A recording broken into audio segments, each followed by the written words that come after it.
Hello everyone, Marco255 here and welcome back to another video.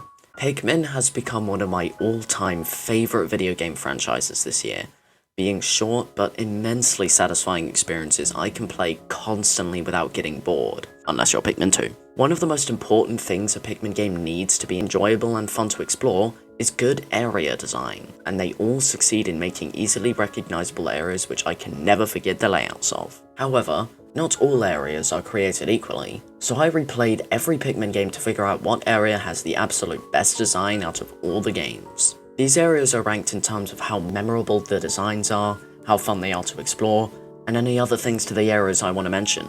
Now before you ask, the caves from Pikmin 2 and 4 will not be a focus in those games, because I class them as separate from the areas themselves, but I will mention some I like when we get to them just because they are few and far between. Yes, I'm a cave hater outside of Pikmin 4 because they're based there. So let's get this list started.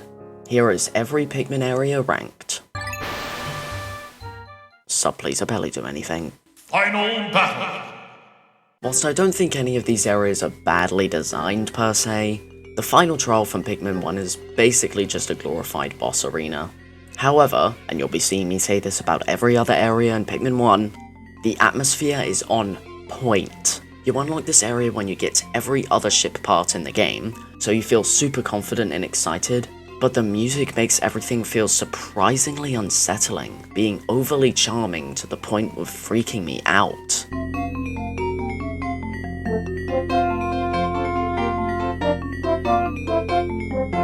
It works so well to make a great atmosphere, whilst you wait for your blues to break these walls for a few minutes. Yeah, I'm not a fan of the opening area because they're just really basic puzzles which you solve easily before the main event, but at least that main event is pretty damn sick. The Emperor Bulblax is a really intense and challenging final fight, with really difficult to avoid attacks, and is a really good end to an underrated gem. If there were more to this whole area, maybe bringing a few ship parts from the distant spring and expanding the area as a whole, it could be super great, but it sorta has to go down here because of how much nothing there is outside of the fight. Pikmin 2, as some of you may know, reused most of the areas from Pikmin 1, but simply add a new theme and a few other sections. And honestly, I think they do a much weaker job than Pikmin 1 in terms of both atmosphere and recognition. It's almost like they focused on something completely different and insufferable. Anyways, the Valley of Repose is the only area that is not a reused one from Pikmin 1, and it's just fine, it's whatever. Like, it's still a fun time to explore and find the caves and not go in them, but barely any of it is significant or cool or fun. There's this Snagret in the most insufferable place, and they're already one of the most annoying enemies to come across, so fuck that. And the rest is just fine. The Fiery Bulblax feels really arbitrarily put in, and it doesn't feel like there's a super strong identity for it unlike the other opening areas from the other games. It just feels like generic ice level instead of an actual place, which is something this franchise tends to get so damn right. Finally, I will forever have a huge problem with this place, as it's the one with the best place to grind for purples for the Doomsday apparatus, so yeah, easy last place for an actual fleshed out area. Honestly, I'd love to put the impact side a lot higher because it really is a guilty pleasure area for mine. But I gotta be real because this is similar to the final trial, but for the beginning of the game instead of the end, ooh. I simply just love the atmosphere and the extra stuff this area has upon revisit. The two different bosses that can spawn depending on what days you go back is super cool, even though I've only fought the Gulags. And I wish more things in the franchise could have done that. Additionally, the Clam Clamps are super cool enemies which I really wish were used more because they are so exhilarating to fight, man. I also love just the opening segment of the game because it shows everything you need to know about Pikmin in the span of 10 minutes, using little carrots to carry objects you need to your base to explore more areas. It is genuinely one of my favourite tutorial segments to a game I've played, as you are led to figure things out yourself, but the lack of content in this area compared to others really brings it down, and that just kinda makes me sad. The next update is called the Wild Update. And going from the first area of Pikmin 2 to the last area of Pikmin 2, the Wistful Wild is the most okay place ever. I really don't know what to say, honestly. It's just a pretty decent place to explore with some hard-ass enemies like a full-on Gatling Groink, But again, the level design is just not it, Chief. It's a weird mishmash of the impact site and the final trial, which, how is that even possible? They're literally on opposing sides of the map. But they really don't mesh well, and it looks really off seeing so many open areas with the symbols for the onions. Yeah, there's really not a lot else to say, so let's just move on. Penny, where's your family? What kind of... Oh! The best part about the perplexing pool is the music. It's super charming and catchy, and it's the Distant Spring. At least other areas were pretty difficult for me to understand what area is being reused, but this looks way too similar to the look of the Distant Spring. It feels so damn on the nose. However, it is the Distant Spring, so it still has the great design of that area, as well as the only good cave in the game, the Submerged Castle. You will know why it's peak. And there's Glutton's Kitchen with the giant bread bud too, yay. But the rest is still uninteresting Pikmin 2 stuff, which is still pretty fun until you're trying to get everything, which is pain. Maybe I should go more in depth one day about this topic. Hey look, that's every Pikmin 2 area. Can you tell I'm not the biggest fan of Pikmin 2? Yeah, this area is the most charming to me, and it's also simply the most fun to explore. Honestly, I probably feel this way because you go there at the most tolerable part of the game, also known as the beginning. It's got the most horrible caves, the coolest ways to get treasures on the overworld, and is overall the most memorable location from Pikmin 2 to me. However, all of these levels feel super artificial and not really investing compared to all the other games that came before and after. And I think that is one of the key reasons I'm completely indifferent towards this game, as opposed to the other games which I think are masterpieces. So yeah, at least I never need to play this game again as Pikmin 4 effectively replaces it. I swear I don't hate Pikmin 2. Well, this is bad timing. One of the few complaints I have with Pikmin 4 is the lack of variety within the areas. There are 4 areas with similar vibes and only 2 of them are super memorable to me, which is just a shame. The Giant's Hearth, in concept, has a ton of potential when you really think about it. Pikmin's all about looking at the world from a very tiny perspective, so seeing stuff that's normal size for us but huge for them should be a smash hit in the top 5, right? Well, the execution is unfortunately quite forgettable and bland for the series.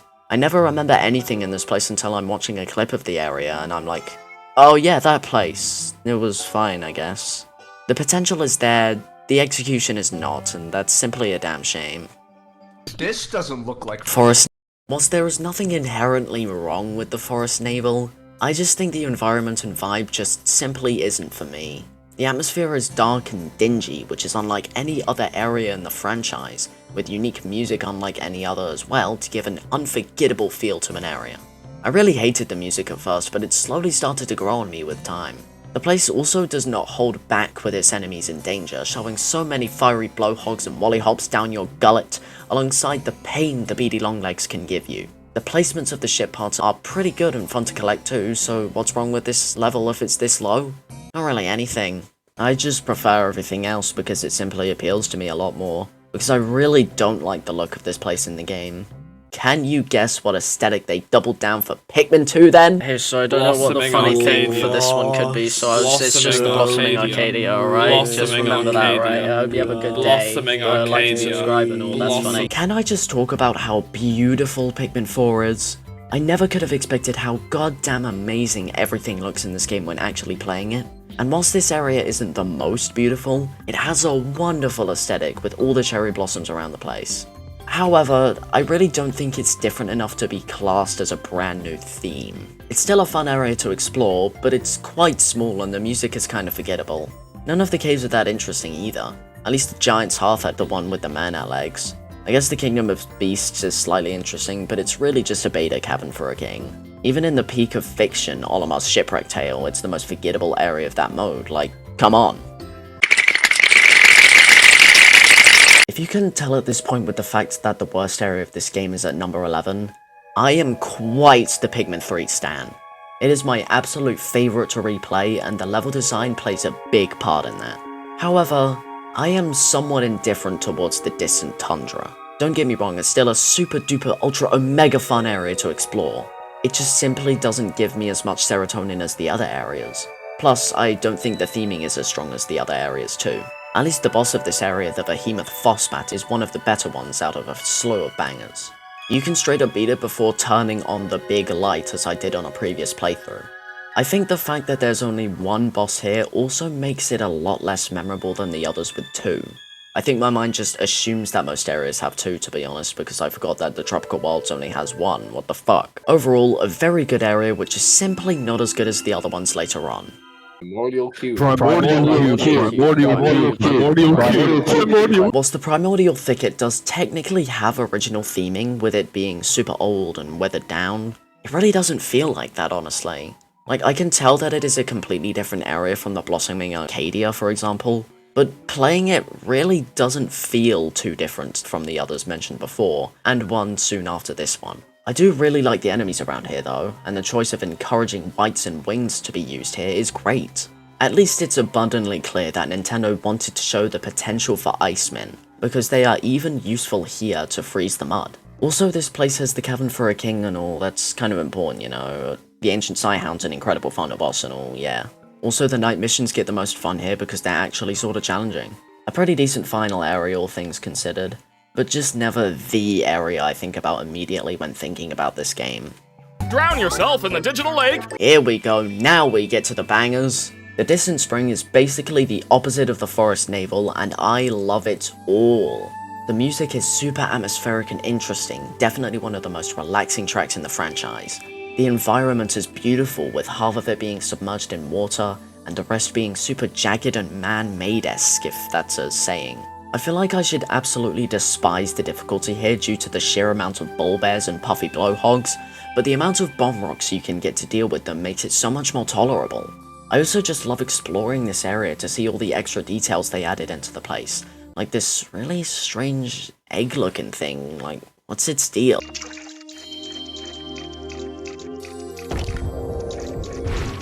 If you reach the Distant Spring before day 15, you will have the chance to fight the Smoky Prog, one of the most terrifying things in the franchise. This was actually my first time fighting it in Pikmin 1, and how did it go? It's a super challenging fight, but the reward is 100 Pikmin of the type you bring the orb back to. That, alongside everything else about this place, easily makes it my second favorite in the game. We'll get to my favorite later on. It is number 8. I couldn't figure out what to do again. Man, what a good area to place as the first one you explore. The Speckled Terrace does pretty much everything right, honestly. It's got a super fun layout that's not too big or small, there are countless memorable locations that are great to explore, and everything about it just clicks for me. Again though, the general feel of this area compared to a good amount of the others from this game is very similar, and the music doesn't do much to change it from the others. The music for the most part in this game is really lackluster compared to the previous games, due to the low amount of tunes that get stuck in your head. This place's theme is no exception, I couldn't hum it to you if I tried. None of the caves are too memorable either, but overall, the general layout and enjoyment I get from this area really does bring it up here, in spite of its shortcomings. The Twilight River is one of the most beautiful areas in all of Pikmin. Autumn easily has the most wonderful aesthetic out of all of the seasons that exist, so this easily takes the cake out of all areas that exist within this game. Additionally, the level design here with the lily pads makes for immense Dandori potential, due to the way they work and your potential for optimizing cycles and all, if that makes any logical sense. The Scornet Maestro is also a wonderful boss, albeit a little too simple for my liking. A really memorable place that I wish were used a lot more. Go to the forest, never to be found. The Forest of Hope is the perfect place to show anyone why Pikmin is worth playing. It just does everything right. From the relaxing and iconic music, to the wonderful level design that I always have a blast going through, to the bosses like the Armored Cannon Beetle being personal favourites.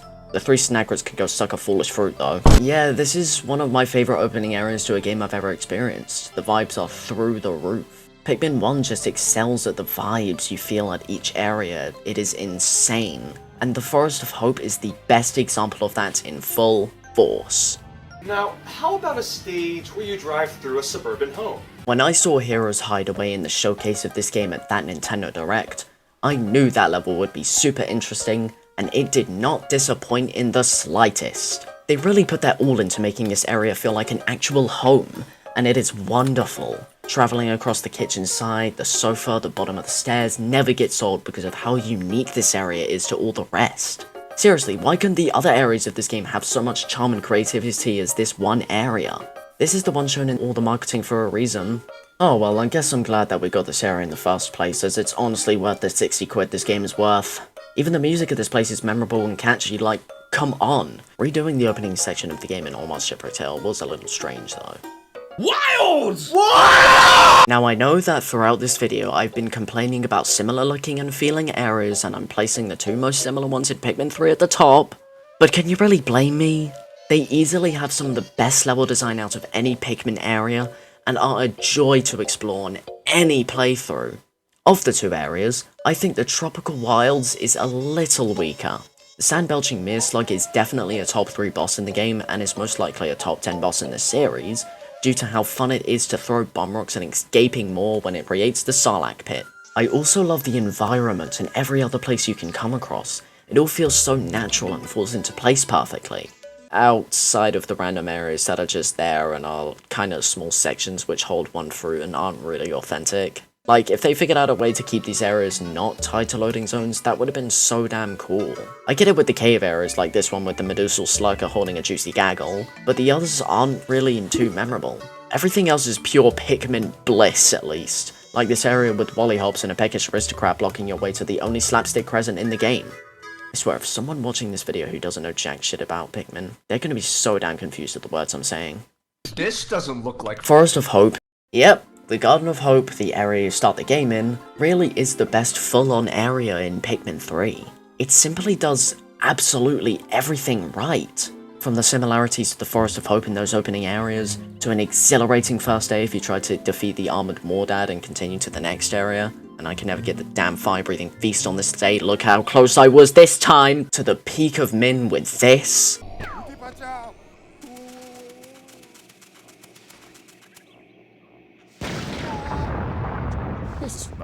To the way it expands later on after the Twilight River, to it having my favourite boss in the game, the Quaggled Maggle-Gaggle. I just like calling it that. What more could you want in a Pikmin area? This place is the definition of why I love Pikmin so much, and would cement itself as my favourite full-on area in Pikmin, if it weren't for... That Goomba looks so surreal. Well then. The Serene Shores is my favourite area from Pikmin 4 because of its main mechanic, the tides. Halfway through a day, the tides go down and allows you to do stuff with more Pikmin types in areas you couldn't before. This allows for so much Dandori potential, as you can be like, okay, I'll try and do as much as I can before the tides go down above the water, then I'll go and deal with the things when the tides are down. And it is the single greatest mechanic a Pikmin area has given us. Not only does it have that, it also is, in my opinion, the most beautiful area in Pikmin history, giving us a wonderful seaside aesthetic which feels so damn serene. I'd love to see a perfect loop of this area from sunrise to sundown at a unique camera angle we never get to see. Imagine that as a desktop background. Anyways, the level design is fantastic as usual. I especially love this sandcastle area which goes up super high and even has a sovereign Bulblax in Olimar's Shipwreck Tale, which drops the secret safe just like Pikmin 1! Ah! The caves also peak in this area too, no doubt about it, with the not as good but still pretty intense engulfed castle, and the below grade discotheque housing the peak of Pikmin bosses, the groovy Longlegs.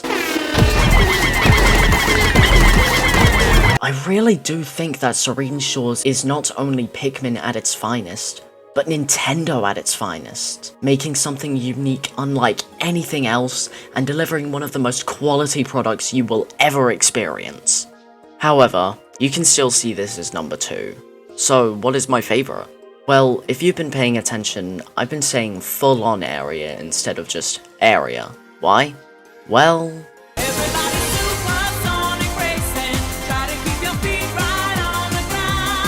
The Formidable Oak is such a perfectly designed area, it is honestly insane. Before we get into the meat and potatoes of why I love this area, let's start with some smaller details I love. The boss fight. I love the Plasm Wraith fight, because it tests everything at your disposal. Yeah, you can sorta cheese it via using rock Pikmin, but that's no fun. Use every type at your disposal, and try your absolute hardest to avoid its basic attack, as it's fast and deadly. The fact it uses all elemental typings and flies into the air to give wings a purpose is amazing, the music is amazing, that final moment where it can barely do anything and you just charge the fuck out of it losing a bunch of Pikmin, but who cares, it's basically Jova. Feels so damn cathartic, man, it's an incredible fight.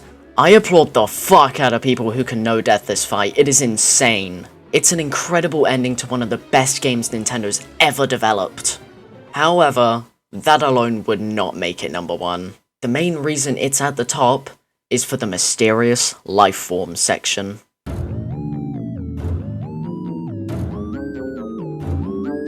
Basically, you find Olimar at the top of the tree that makes up the formidable oak, and Brittany must lead the Pikmin all the way down to the bottom due to the Pikmin not knowing where to go, all the while this Ghoulix water wraith hybrid chases you down trying to snatch Olimar back for whatever nefarious purposes it will use him for. It's so exhilarating, even if you cheese it by running around in circles for 12 years whilst Alf and Charlie do all the work, which is what I do. This sequence is so damn amazing for the little time you spend here, that it cements itself as some of the best Pikmin content you can play.